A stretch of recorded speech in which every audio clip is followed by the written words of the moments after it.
ஒரு பணி முடிந்தால் மற்றொரு பணிக்காக சாலை உடைக்கப்படுவதால் பயணிக்க முடியாத நிலைக்கு மாறிவிடுவதாக கூறுகின்றனர் சென்னை மடிப்பாக்கம் மக்கள்.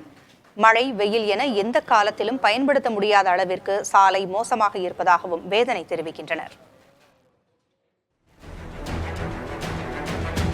சென்னை மாநகராட்சியின் 14வது மண்டலத்திற்கு உட்பட்ட மடிப்பாக்கத்தில் பாதாள சாக்கடை பணிகள், மழைநீர் வடிகால் பணிகள், குடிநீர் குழாய் இணைப்பு பணிகள் என அனைத்து வசதிகளுக்குமான பணிகளும் மையம் கொண்டுள்ளன. மடிப்பாக்கத்தின் பேருந்து நிலையம் தொடங்கி சுண்ணாம்பு குளத்தூர் வரை சாலைகளில் ஓராண்டுக்கும் முன்பிருந்தே நடக்கும் பணிகளால் தான் இந்த துயரம் என்கிறார்கள் மக்கள். இங்கே என்னன்னா பசங்களை ஸ்கூலுக்கு கூப்பிட்டு போகிறது கூட ரொம்ப கஷ்டமாக இருக்குது. ஏன்னா மழை டைமில் எங்களுக்கு எது பள்ளம் எதுன்னு தெரிய மாட்டேங்குது. வண்டி நாங்கள் எடுக்கும்போது ஸ்லிப் ஆனால் இந்த ரோடும் சரி, ஸ்கூலுக்கு போகிற வழியிலையும் சரி, அந்த பள்ளம்லாம் கூட க்ளோஸ் பண்ண மாட்டேங்கிறாங்க, ஒரு பேரிகேட் கூட வைக்க மாட்டேங்கிறாங்க. ஸோ ஸ்கூலுக்கு போகும்போது ரொம்ப எங்களுக்கு கஷ்டமாக இருக்குது. பசங்களாம் எங்கேயாவது கீழே விழுந்துருவாங்களோ அப்படிங்கிற பயத்தில் தான் போகிறோம்.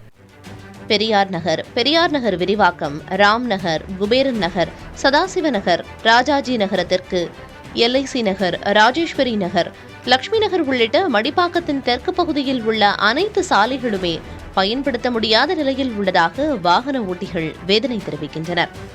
மழை காரணமாக சாலையில் ஆங்காங்கே தண்ணீர் தேங்கி குளம் குட்டையாகவும் சேரும் சகதியுமாகவும் காட்சியளிக்கிறது. ஆங்காங்கே பெயர்ந்து கிடக்கும் சாலைகள் மழையின் போது பள்ளமாக மாறிவிடுகின்றன.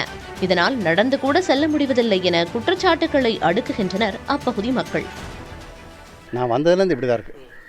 அதாவது மேடும் பள்ளமாக இருக்க தவிர கம்ப்ளைண்ட் கொடுத்துட்டே இருக்கோமே தவிர எல்லாம் தோ பண்ணுறேன்னு சொல்கிறாங்களே தவிர பண்ணுற வழியை காரணம். இப்போ இருந்தால் அதை முடிக்கணும். இந்த சீவேஜ் ஒரு சைடில் விடுறது, இந்த சிலம்பு, இந்த வாட்டர், மெட்ரோ வாட்டர் தான் இருக்குது. எல்லா கனெக்ஷன் நோண்டினாக்க அட் எ டைம் எல்லோரும் நோண்டினா அப்படி தான் செய்யும். அப்போ எந்த தான் நம்ம போகிறது, நம்ம எங்கே எப்படி போகிறது, வேலைக்கு போகிறது எப்படி? இதனிடையே சாலை பணிகளில் ஏன் தொய்வு ஏற்பட்டது என்பன உள்ளிட்ட விளக்கங்களை சென்னை மாநகராட்சி மேயர் மகேஷ்குமார் புள்ளி விவரங்களோடு புதிய தலைமுறையிடம் பகிர்ந்து கொண்டார். ஜனவரி, பிப்ரவரி மாதங்கள் தேர்தல் நடத்தை விதிமுறைகள் அமலுக்கு வந்தவுடன் ஒரு 3 மாத காலங்கள் புதிய சாலைகளை போடுவது தடை செய்யப்பட்ட சூழல் வந்துச்சு. தேர்தல் கமிஷன் நாங்கள் அதற்கான தடை விதித்து விட்ட பிறகு தேர்தல் நடத்தை விதிமுறைகள் முடிவுக்கு வந்த பிறகு மீண்டும் அதை தொடங்கியிருக்கும். இந்த நிதியாண்டு மட்டும் 24-25 நிதியாண்டில் மட்டும் 5,509 கோடி ரூபாய், 559 கோடி ரூபாய் திட்ட மதிப்பீட்டில் 3,297 சாலைகள், புதிய சாலைகள் போடுவதற்கு அடுத்த மாதம் 7ஆம் தேதி ஒப்பந்த புள்ளி கோரியிருக்கின்றோம். அதுவும் உங்களுக்கு வேகமாக அந்த பணிகள் நடந்து கொண்டிருக்கின்றது. அந்த ஒப்பந்த புள்ளியுடைய பணிகள் முடிந்தவுடன் சாலை போடுவ பணி தொடங்கி இருக்கின்றோம். அது நடுவில் மழைகள் குறுக்கிட்டால் அந்த மழை காலம் முடிந்தவுடன் திருப்பி மீண்டும் அந்த சாலை பணிகள் போடுகின்ற பணிகள் தொடங்கிவிடும். மெட்ரோ வாட்டருடைய நிறுவனம் அந்த கழிவுநீர் குழாய்கள் பதிக்கின்ற பணியை அவர்கள் செய்து கொண்டிருக்கின்றார்கள் சபர்பன் ஏரியாக்களில். அவர்கள் அந்த பணியை முடித்தவுடன் தான் எங்களுக்கு ஹேண்ட் ஓவர் பண்ணுவாங்க. அந்த சாலைகளை எங்களிடம் மீண்டும் ஒப்படைப்பார்கள்.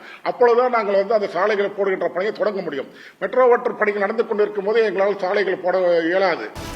எது எப்படி இருந்தாலும் சாலையில் பள்ளம் தோண்டினால் அதை உடனடியாக முடித்து பயன்பாட்டுக்கு கொண்டு வர வேண்டும் என்பதே மக்களின் கோரிக்கை.